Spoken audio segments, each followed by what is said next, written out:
बिस्मिल्लाहिर्रहमानिर्रहीम। रब्बिशरह ली सदरी व यस्सिर ली अमरी वहलुल उक़दतम मिन लिसानी यफ़क़हू क़ौली या मुक़ल्लिबल क़ुलूब सब्बित क़ल्बी अला दीनिक। अस्सलामु अलैकुम प्यारे बच्चों, हाउ आर यू? वालेकुम अस्सलाम अली मोहम्मद साहब। वालेकुम अस्सलाम साहिल। Hope all of you would be fine by the grace of Almighty Allah and you have a great weekend too. Very good. That's good. Okay. So students, uh, first I would like to inform that after this unit, Walaikum Assalam Maham, after this unit, you have 20 minutes break, and after that you will join my class again on the same link. आप Zoom पर ही मेरी class join करेंगे और यही link पर जैसे आपने अभी क्लास को ज्वाइन किया इसी लिंक पे सब बच्चों ने आना है। गूगल मीट पर नहीं जाना आपने, इसी फोरम पर मेरी क्लास होगी। Thank you so much. किसी को कोई कंफ्यूजन हो तो वो मुझसे पूछ लेगा। इसी लिंक जिस तरह आपने अभी इस मीटिंग को ज्वाइन किया है बिल्कुल इसी तरह से आपने दोबारा मीटिंग को ज्वाइन करना होगा, बट 20 मिनट्स का आपको ब्रेक मिलेगा, उसके बाद आप मेरी क्लास ज्वाइन करेंगे। ओके, 40 मिनट्स के बाद हम अपनी मीटिंग को डेफिनेटली फिनिश कर देंगे, ठीक है? ओके माय डियर स्टूडेंट्स, अल्हम्दुलिल्लाह up to service revenue receivable we have studied. Now the next word, inshallah, today we are going to finish assets and we will definitely start inshallah liabilities. Okay, so advance to supplier. Is there anyone who would like to explain the meaning of supplier?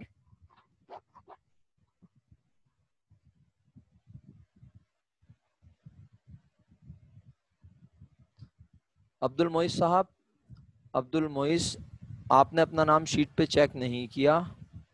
पहले तो आप अपना नाम rename करके आइए फटाफट, जल्दी से वरना आज आपकी अटेंडेंस नहीं होगी। आपने जो नाम यहाँ लिखा हुआ है ना अब्दुल मोइस, आपका नाम ये नहीं है, शीट में जाके चेक करें। शाबाश, मैंने आपको ईमेल भी की है। जल्दी से अपना नाम जो है वो रीनेम करें, मीटिंग को लीव करके रीनेम करके आए अपना नेम, और मुझे आके बताइएगा कि सर मैंने अपना नाम अपडेट कर दिया है। सर यहाँ नहीं, मैं आपसे अर्ज कर रहा हूँ, यहाँ ये जूम में आप जब ज्वाइन करते हैं तो यहाँ आप अपना नाम लिखते हैं। बोर्ड ऑफिस से मेरा क्या ताल्लुक होगा? जो आपका नाम मेरे पास गूगल क्लासरूम में लिखा रहा है वही नाम मुझे यहाँ चाहिए। समझ गए आप मेरी बात? तो यहाँ तो आप अपनी मर्जी से नाम लिख रहे हैं ना, आपने चेंज करवाना है जो भी है वो कोई इशू नहीं है, वो करवा लीजिएगा। अरे मेरा बेटा, आप मेरी बात ही नहीं समझ रहे।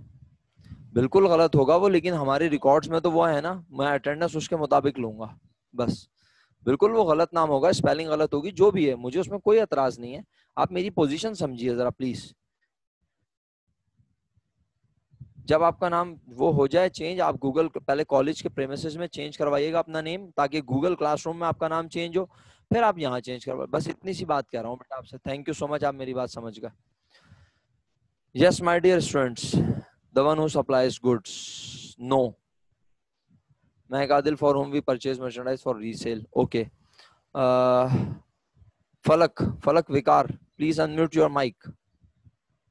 फलक विकार, यस सर। बेटा बताइए सप्लायर कौन होता है? सर जो हमें गुड्स सप्लाई करते हैं, जिससे हम गुड्स खरीदते हैं। नहीं, पहला जुमला कहिएगा, पहला स्टेटमेंट हमें दोबारा। गुड्स सप्लाई करता है। तो ये किसका एक्शन है? सर सप्लाई का, हमें मर्चेंडाइज हमें सप्लाई करता है। तो ये एक्शन सप्लायर का हुआ ना? जी सर। तो क्या मैं सप्लायर के लिए अकाउंटिंग करता हूँ? नो। किसके लिए करता हूँ फिर? सर परचेज के लिए। नहीं, बिजनेस की बात नहीं कर रहा, अकाउंटिंग की बात कर रहा हूँ मेरा बेटा। मैं अकाउंटिंग किसके लिए परफॉर्म कर रहा हूँ? हम अकाउंटिंग बिजनेस के लिए, एग्जैक्टली बिजनेस के लिए कर रहे हैं। तो किस बिजनेस के लिए कर रहे हैं? कौन से बिजनेस के लिए? किसके बिजनेस के लिए? सर अपने बिजनेस के लिए। तो फिर आप सप्लायर का एक्शन क्यों बता रही हैं मेरा बेटा? मुझे आप अपना एक्शन बताएं ना प्लीज। सर हम जिससे खरीदेंगे। एग्जैक्टली तो supplier, thank you so much, so nice of you जी, थैंक यू साहिल साहब जी। फलक हाँ म्यूट कर लें। अक्सा बेटा आपका माइक अनम्यूट हुआ हुआ है। ओके सो फलक को मेरे ख्याल है बहुत अच्छे से समझ भी आ गया और याद भी रहेगा कि नहीं अमन अभी क्लास स्टार्ट हुई है और हो सकता है कि मैं अटेंडेंस जो है वो बिल्कुल ना लूं। आपके रिप्लाई जो आएंगे उनकी बेसिस पे मैं अटेंडेंस मार्क करूं, ये मुमकिन है क्योंकि 40 मिनट्स का यूनिट है। आप पूरा, मैं आपको फर्दर इस यूनिट में नहीं आपको बुलाऊंगा। 40 मिनट्स के बाद 20 मिनट्स ब्रेक और 20 मिनट्स के बाद 40 मिनट्स का अगेन एक यूनिट है। तो मैं जो है अटेंडेंस हो सकता है मार्क ना करूं, बल्कि मैं आपके रिप्लाईज की बेसिस पर जो आप चैट में मुझे मैसेजेस लिख के भेज रहे हैं उन रिप्लाईज की बेसिस पर आपकी अटेंडेंस मार्क करूं। It is might be possible. Yes sir Abdul Mohit साहब बहुत बहुत शुक्रिया। आप गूगल मीट पे जो गूगल पे जो नाम है वो चेक करके आए तो बहुत शुक्रिया आपका। बस ये जैसे ही आप गूगल मीट पे नाम चेंज करवा लेना गूगल क्लासरूम में, आप यहाँ पे भी चेंज कर दीजिएगा, मुझे कोई एतराज नहीं होगा। सही है, बड़ी माजरत आपको तकलीफ हो रही है लेकिन क्या करूं, मेरे लिए भी बड़ी प्रॉब्लम होती है अटेंडेंस में। फिर आपकी अटेंडेंस रह जाएगी तो आप कहेंगे सर मैं क्लासेस ले रहा था बट आपने मेरी अटेंडेंस मार्क नहीं की। सही है, thank you so much, thank you so much, so nice of you. Okay my dear, so supplier is the person from whom we purchase goods for resale, and here the word is advance to supplier। तो अब advance to supplier क्या रहा है, तो supplier को हमने क्या किया जनाब, हमने सप्लायर को एडवांस दिया, हमने पेमेंट कर दी सप्लायर को। किस चीज की, उन गुड्स की जो हमने अभी उससे टेक ओवर,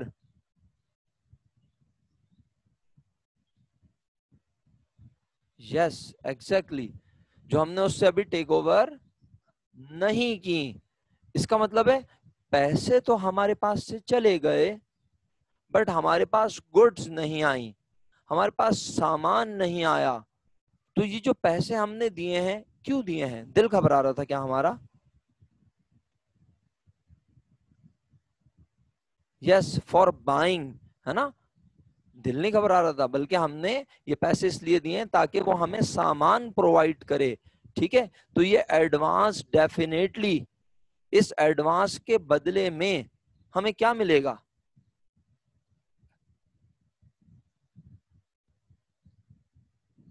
गुड्स मिलेंगी। यानी ये पैसा भी बिजनेस, ये जो हमने एडवांस दिया है, this advance is going to, this advance is going to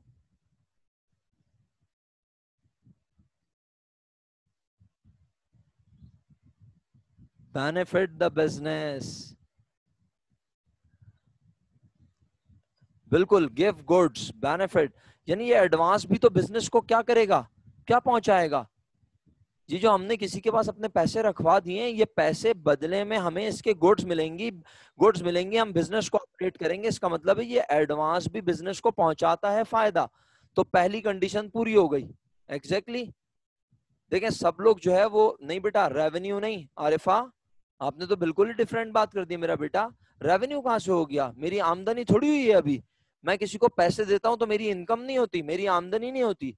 मैंने किसी को एडवांस पैसे दिए हैं तो वो पैसों के बदले में मुझे हासिल होगा फायदा। फायदा एक अलग चीज होती है, रेवेन्यू एक अलग चीज है। सही है, हाँ शुक्रिया आपने इसको एक्नॉलेज किया।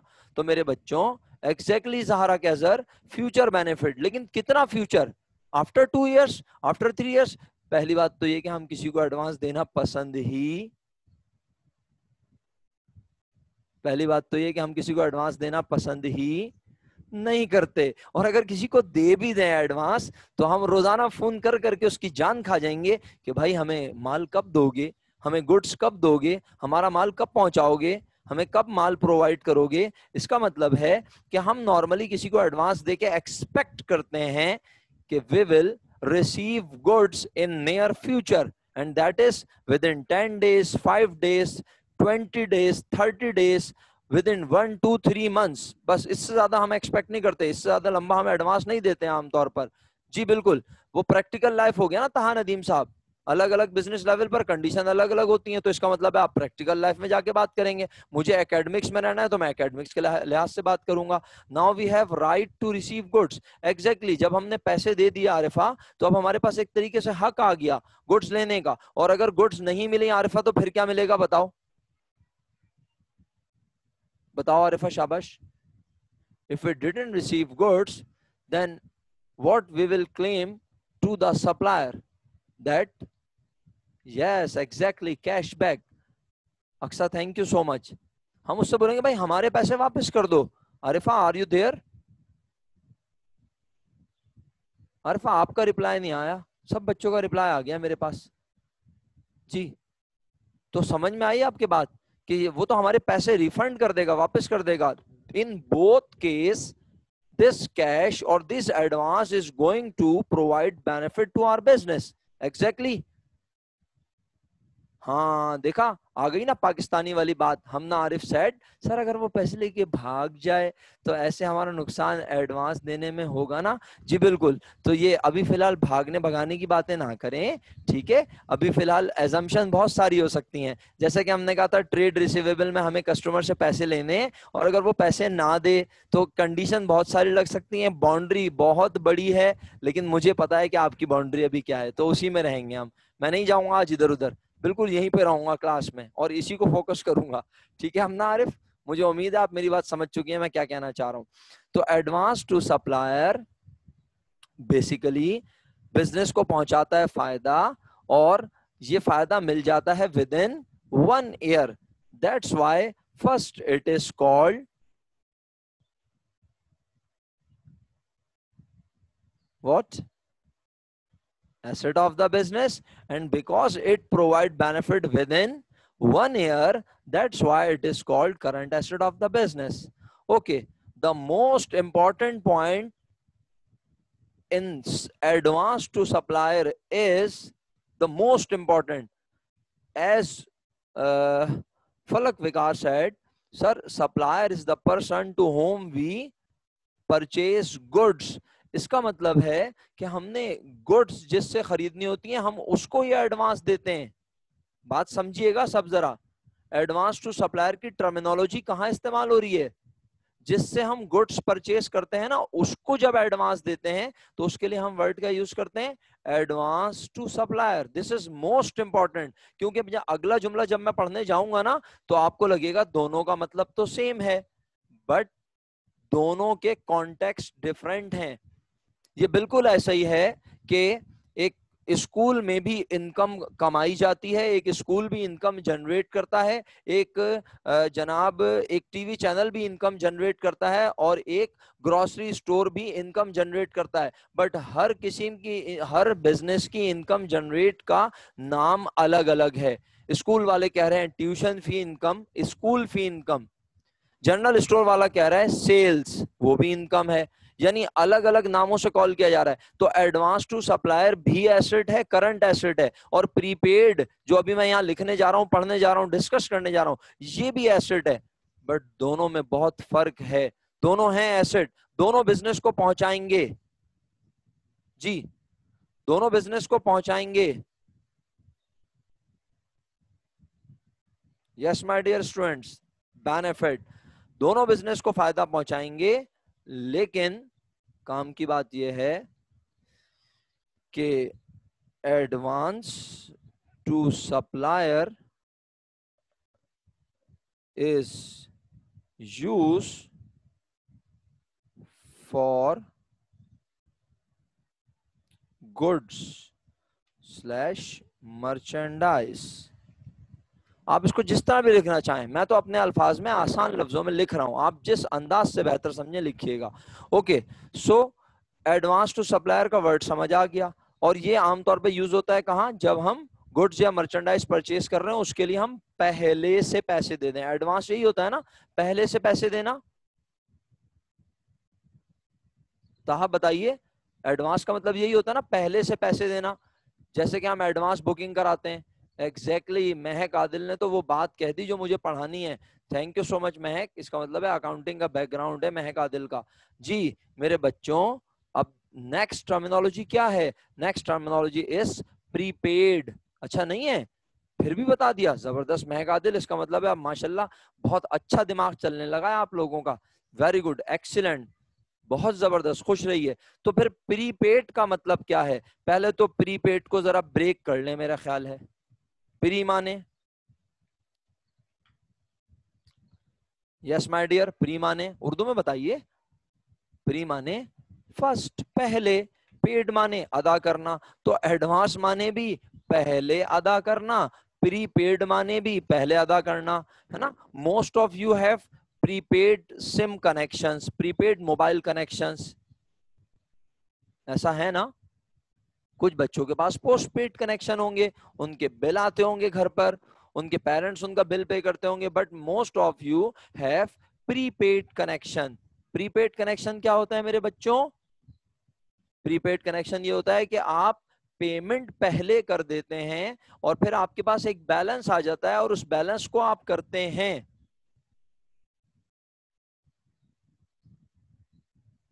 एडवांस का मतलब भी राविया हुमैर पहले से पेमेंट करना है, लेकिन एडवांस का वर्ड जो है ना वो बहुत इंपॉर्टेंट है राविया, क्योंकि एडवांस दो डायरेक्शन में हो सकता है। Advance could be given, advance could be taken, है ना।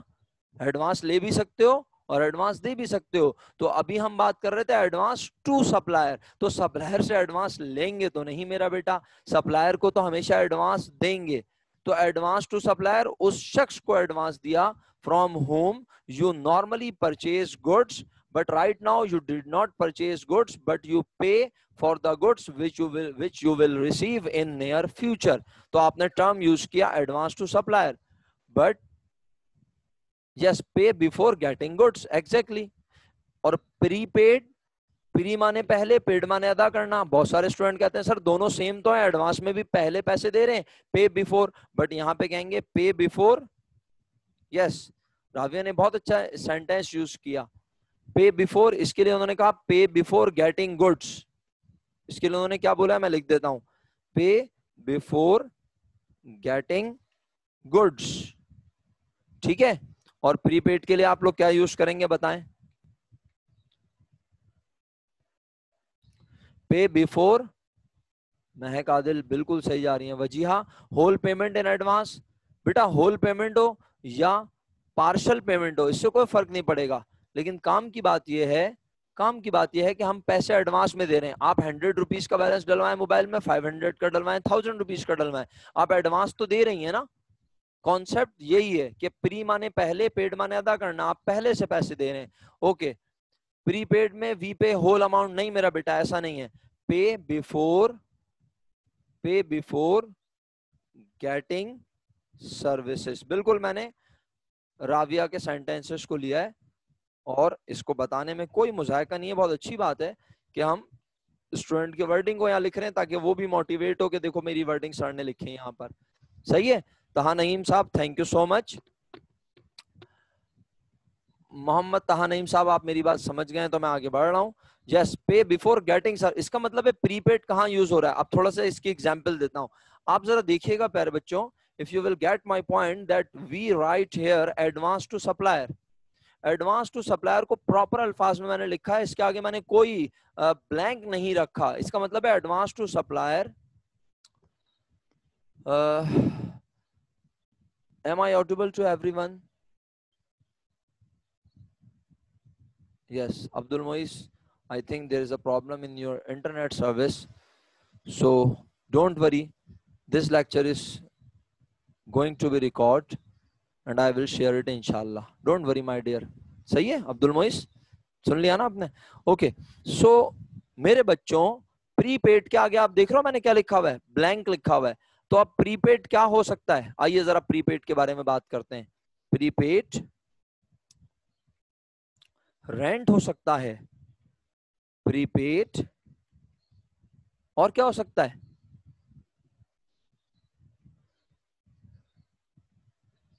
प्रीपेड सैलरीज हो सकती हैं। बिजनेस के पॉइंट ऑफ व्यू से बात करें, यस प्रीपेड बिल भी हो सकता है, बिल्कुल क्यों नहीं हो सकता, प्रीपेड बिल भी हो सकता है ना। प्रीपेड सर्विस फी हो सकती है, प्रीपेड ट्यूशन फी हो सकती है, प्रीपेड स्कूल फी हो सकती है, प्रीपेड हॉस्पिटल का बिल हो सकता है, आप एडवांस देते हैं, है ना। तो आप देखें प्रैक्टिकल लाइफ में आप कहते हैं कि भाई हॉस्पिटल में एडवांस जमा करवाना है, ऐसा ही है। इंश्योरेंस प्रीपेड होती है, गाड़ी की, गाड़ी को आग लगने से पहले उसकी इंश्योरेंस करवाई जाती है, गाड़ी चोरी होने से पहले उसकी इंश्योरेंस करवाई जाती है, तो हम पहले से पैसे दे रहे होते हैं। एग्जैक्टली तो आई होप अब्दुल मोहित साहब आपके इंटरनेट कनेक्शन में कोई प्रॉब्लम है या फिर आपके माइक में कोई प्रॉब्लम है, स्पीकर में, तो आप इस वजह से मुझे नहीं सुन पा रहे।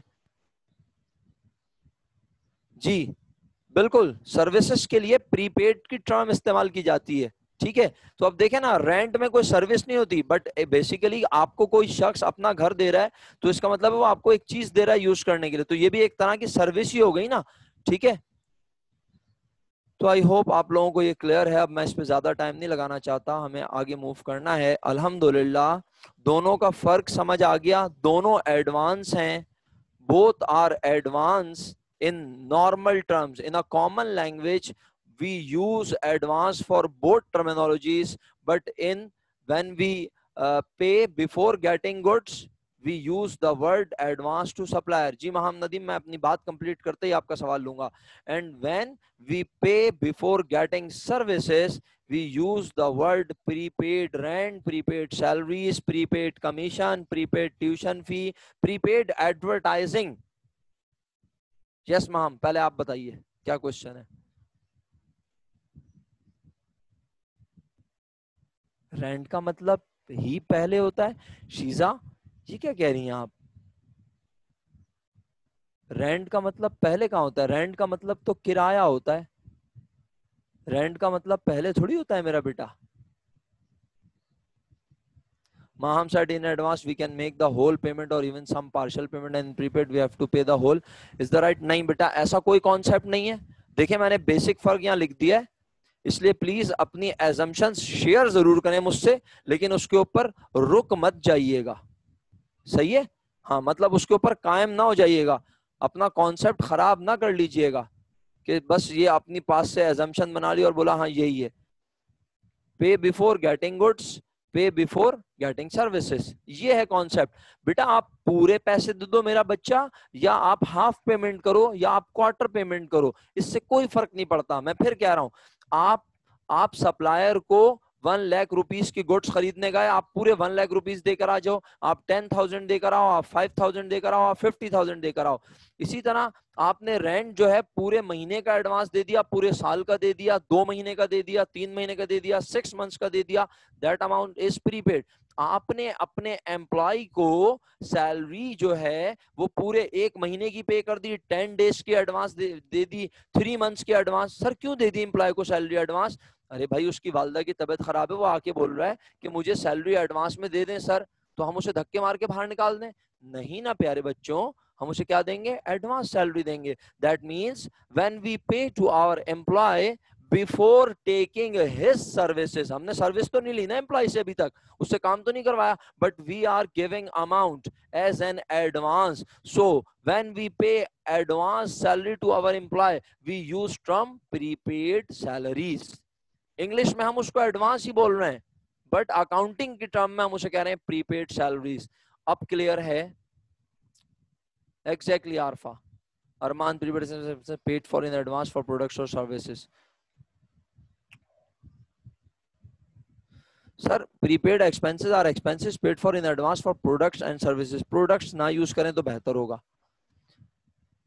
जी शीजा, मैंने कब बोला कि पहले नहीं देते, दोनों में पे बिफोर लिखा हुआ है, तो मेरा ख्याल है ये तो क्लियर हो जाना चाहिए कि बिफोर का मतलब यही होता है पहले दे रहे हैं, इसमें तो कोई शक वाली बात नहीं है। चलें अल्हम्दुलिल्लाह सब क्लियर है। आप should we move forward? Okay Mashhood, आपका कमेंट रह गया मेरे सवाल करने की वजह से। Prepaid is always regarding services, yes. बास ट्यूशन टीचर प्रीपेड फीस लेते हैं? हाँ भाई बिल्कुल लेते हैं सर, बिल्कुल लेते हैं, बिल्कुल लेते हैं, सही है। ओके अल्हम्दुलिल्लाह all are clear. So we are moving, alhamdulillah we have completed current assets category and now we are moving to non current fixed asset और plant assets, ठीक है।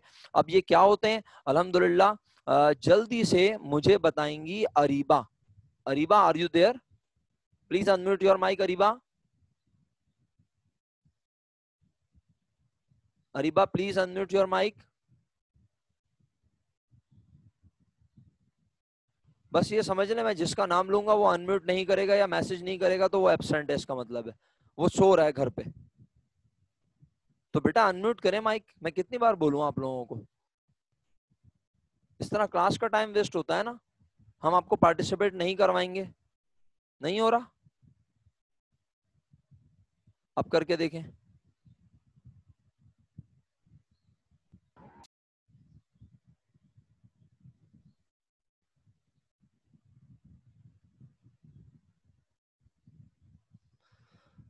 चलें छोड़ दें। आरिफा आप अनम्यूट करें अपना माइक।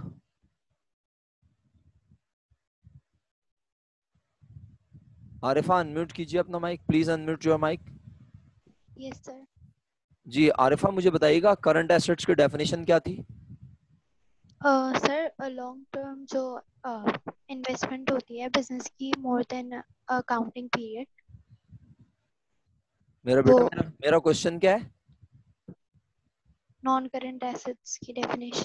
नहीं, या तो मेरा क्वेश्चन आपने नहीं सुना या फिर मैंने क्वेश्चन ही गलत किया आपसे। मेरा बच्चा आई सेड करंट एसेट्स की डेफिनेशन क्या है? सर वो मेरे को-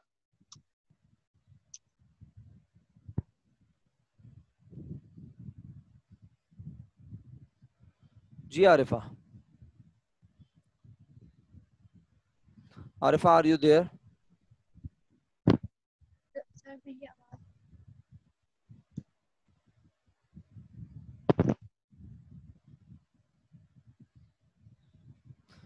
इतनी देर लगाएंगे आप लोग तो फिर मैं कैसे पढ़ाऊंगा क्लास को, मैं पार्टिसिपेशन ही खत्म हो जाएगी फिर मेरी क्लास में। तो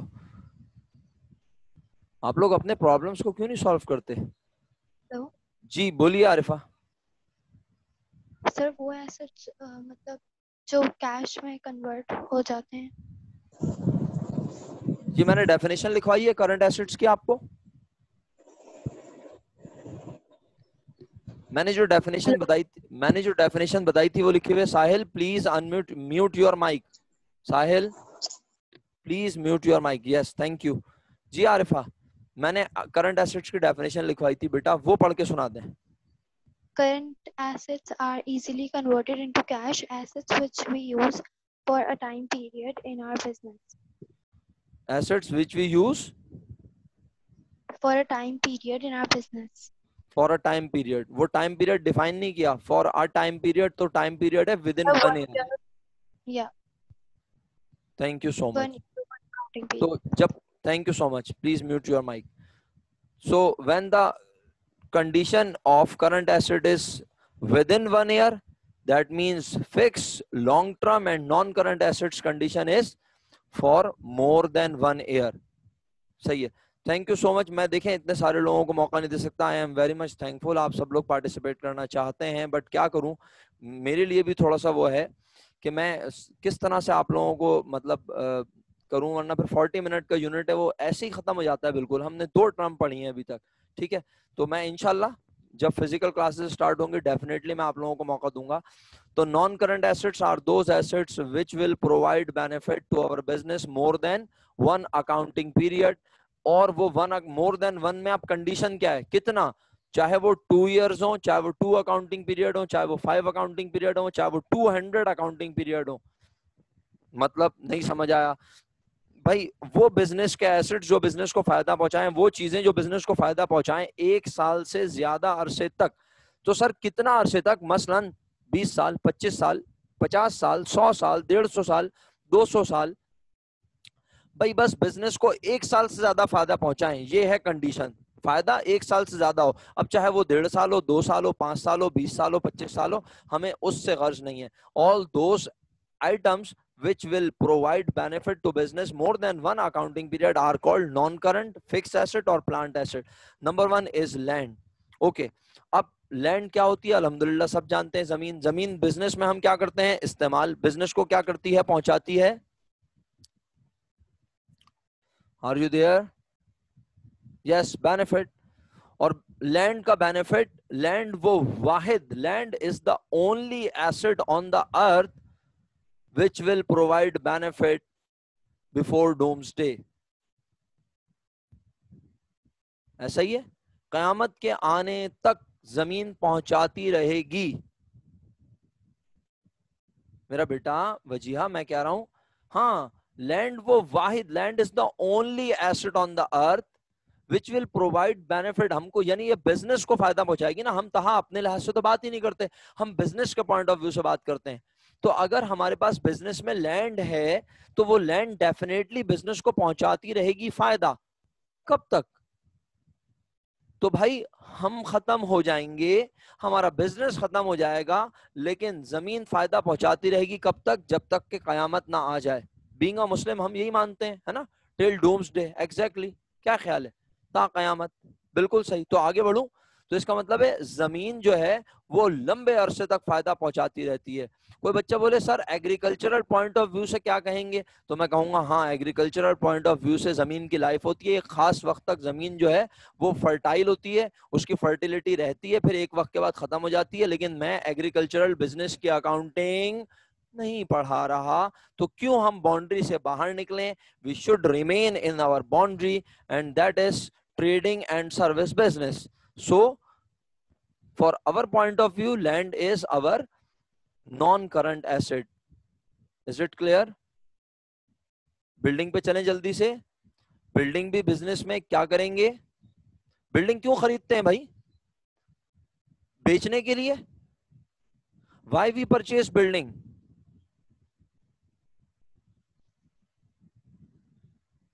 Zara said for operations, for making office. Samar said अगर उसको रेंट पर देने के लिए जुनेद ले रहे हैं तो इसका मतलब है कि आपको तो बिजनेस की टाइप ही अलग हो, या आप सर्विस बिजनेस में चले गए। मैं ट्रेडिंग बिजनेस को हमेशा फोकस करता हूं जुनेद, इसलिए जवाब जरा ना अच्छे अच्छे जवाब दिया करो सोच के।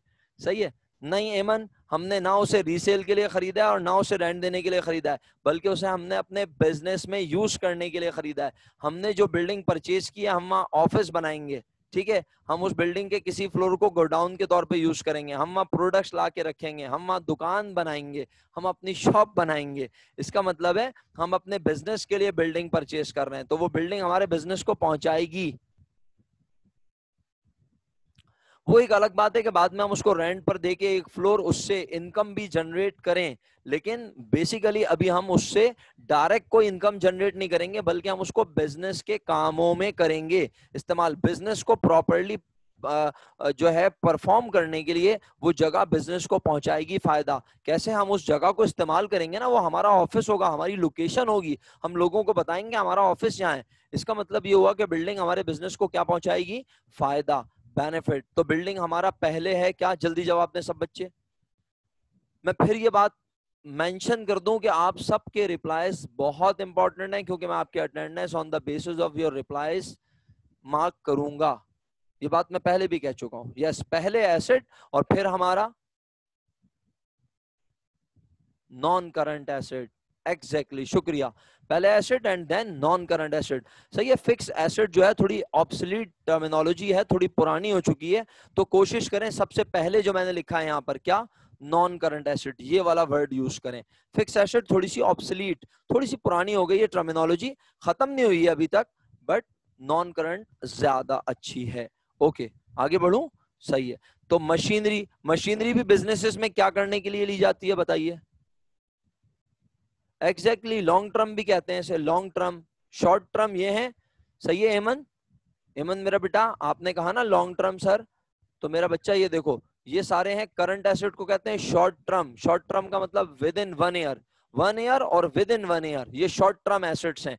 Current assets are also called short term assets, ठीक है। और non current assets are also called long term assets, लंबे अरसे तक फायदा पहुंचाएंगे, उनका टर्म ज्यादा है, ठीक है। अच्छा, तो आपने मुझे जवाब दिया, फातिमा जहरा ने जवाब दिया, माहम ने जवाब दिया, थैंक यू। मशीनरी को हम बिजनेस में लाते हैं इस्तेमाल करने के लिए, मशीनरी को इस्तेमाल करने से होता है फायदा। प्रोडक्ट बनाते हैं, प्रोडक्ट बना के बेचते हैं, मुख्तलिफ काम करते हैं, अपने ऑफिस में इस्तेमाल करते हैं, मैन्युफैक्चरिंग के कामों में इस्तेमाल कर सकते हैं, अपने ऑफिस के ऑपरेशंस में इस्तेमाल कर सकते हैं। इसका मतलब है मशीनरी भी बिजनेस को पहुंचा रही है फायदा। तो पहले मशीनरी की nature, the first nature of machinery is asset, and the second and the category of asset is non current asset. सही है, long term. Okay, the next one is furniture and fixture. The next one is furniture and fixture. Furniture से सब वाकिफ है, मुझे ये बताने की जरूरत नहीं है कि फर्नीचर क्या होता है, ठीक है. अच्छा, Aksa said, but we don't throw it away or becomes useful after 1 year, so it's non-current asset. Yes, exactly. बिल्कुल अक्सा, हम इसे फेंकते तो नहीं है, सही है, ये यूजफुल होता है ना 1 ईयर के बाद भी, इसीलिए तो हम इसे कह रहे हैं कि ये नॉन करंट है. सही है. ओके, हाँ, डेस्क एंड टेबल्स, ठीक है, इस तरह की तमाम चीजें, यानी फर्नीचर के वर्ड से आप वाकिफ हैं. भाई ऑफिस में रखे हुए सोफा सेट भी हो सकते हैं, चेयर्स भी हो सकती हैं, ऑफिस एम्प्लॉइज के लिए जो चेयर्स हम परचेज करके लाए. टाइम खत्म होने वाला है, बट हुजैफा आप सब लोगों को बताता चलूं कि आप लोग 20 मिनट्स का ब्रेक है आपका. 20 मिनट्स के ब्रेक के बाद आप फौरन वक्त की पाबंदी के मुताबिक यहाँ जूम पर ही मुझे ज्वाइन करेंगे दोबारा. जितने स्टूडेंट्स क्लास में मौजूद हैं सब सुन लें, ठीक है. बिल्कुल आ रहा हूं मैं फिक्सचर पर, मिनाल बेफिक्र रहें. पहले मेरी बात सुन लें कि सब बच्चे लाजमी इसी लिंक पे ज्वाइन करेंगे. जिन्होंने लेट ज्वाइन किया था क्लास को, उन्हें बता रहा हूं कि आप इसी लिंक पर दोबारा ज्वाइन करेंगे क्लास को राइट आफ्टर 20 मिनट्स. ओके, तो माय डियर स्टूडेंट्स, फर्नीचर सबको पता है, एंड फिक्सचर कहते हैं ऐसे फर्नीचर को, ऐसी चीजों को जो अपनी जगह फिक्स हो. इसमें इलेक्ट्रिकल अप्लायंसेस, इलेक्ट्रिकल फिटिंग्स भी आ जाती हैं. इसमें जो रिसेप्शन का एरिया होता है वो अपनी जगह फिक्स होता है, वो पर्टिकुलरली वहां के लिए बनाया जाता है. इसी तरह इसमें जो आपके शेल्व्स होते हैं, जो आपके रैक्स होते हैं, और इसी तरह जो आपके कैबिनेट्स होते हैं, ये तमाम किसमें आ जाते हैं, फिक्सचर्स में. क्लियर? मेरा ख्याल है किसने सवाल किया था, मिनाल ने किया था ये सवाल, मिनाल खुर्रम ने. मिनाल, आपको जवाब मिल गया. आगे बढ़ूं. Okay, so my dear students, furniture and fixture जो है ये भी हम बिजनेस में क्या करते हैं, फर्नीचर को बिजनेस में किस लिए लेकर आए. Furniture, we will use furniture in our business, we will take benefit from furniture, and the furniture will provide benefit more than. क्या खुदा ना खास्ता आप में से कोई फर्नीचर लाकर उस पे बैठने के बाद उठेगा ही नहीं, बोलेगा बैठा रहूंगा जब तक के इसकी जिंदगी खत्म ना हो जाए, ये बैठने के काबिल ना रहे, तो इसका मतलब है फिर आप नॉर्मल नहीं हुए ना. तो इसका मतलब है फर्नीचर नॉर्मल इंसानों को पहुंचाता है फायदा 1 साल से ज्यादा अरसे तक. तो इसलिए फर्नीचर पहले हमारा, फिक्सचर के बारे में बोल देता हूं, बस खत्म होने वाला है वक्त. फिक्सचर जो है मैंने उसकी मिसाल दी, इलेक्ट्रिक फिटिंग भी हो सकती है, इलेक्ट्रिक फिटिंग्स को भी फिक्सचर्स में लिया जाता है. इसके अलावा आपका जो रिसेप्शन का एरिया होता है, रिसेप्शन जो है ना वो वुड से बनता है, तो उसको फिक्स होता है वो अपनी जगह. इसी तरह कैबिनेट्स होते हैं, ठीक है. तो इस तरह की चीजें ये तमाम कहलाती हैं फिक्सचर. अच्छा, तो अल्हम्दुलिल्लाह फर्नीचर एंड फिक्सचर क्लियर हो गया है. इलेक्ट्रिक वॉशिंग मशीन भी, ये क्या कहना चाह रही है महानूर, आपकी बात समझ नहीं आई मुझे. यस, चलें, महानूर आपकी बात समझ में नहीं आई ये. हाँ, लेकिन महानूर बेटा, ये जो आपने लिखा है ना इलेक्ट्रिक वॉशिंग मशीन भी, तो मेरा बच्चा ये तो इसका मतलब है कि ये तो आप घर की बात कर रही है ना. जनरली बिजनेस में वॉशिंग मशीन नहीं होती है किसी भी, क्या ख्याल है ना. बिजनेस में जो मशीन्स होती हैं वो प्रोडक्ट बनाने के लिए होती हैं, ऑफिस में इस्तेमाल करने के लिए होती हैं. तो इंशाल्लाह हम जैसे ही नया यूनिट शुरू होगा उसमें हम इक्विपमेंट से आगाज करेंगे इंशाल्लाह. ठीक है, चलें, अब आप लोग 20 मिनट्स का रेस्ट कर लीजिएगा. तो अभी के लिए फिलहाल मेरी साइड से फी अमानिल्लाह. इंशाल्लाह 20 मिनट्स के ब्रेक के बाद हम लोग दोबारा मिल रहे हैं. अस्सलामु अलैकुम व रहमतुल्लाहि व बरकातुहू.